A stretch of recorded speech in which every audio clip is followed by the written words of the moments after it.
There are a few complexities with the cash out recontribution strategy. So firstly, if you're under 60 and you're withdrawing over $195,000, then you could actually be incurring some tax on the withdrawal. So factor that in. If you're over 60, then there's no tax on withdrawals from superannuation. You need to be eligible to recontribute the funds into superannuation. If you're over 65 and not working and withdraw all the money from your superannuation fund, you may not be able to get it back in.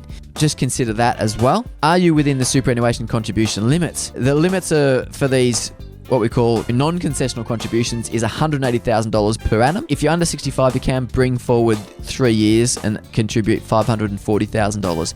But if you're over 65, that limit is only the annual limit. You can't bring forward 2 years. The other thing is that if you're expecting an inheritance, we often choose not to implement the cash out recontribution strategy because we might want to get an inheritance into your superannuation as well. The cash out recontribution strategy might utilize your contribution limits and therefore the inheritance can't get into the superannuation account.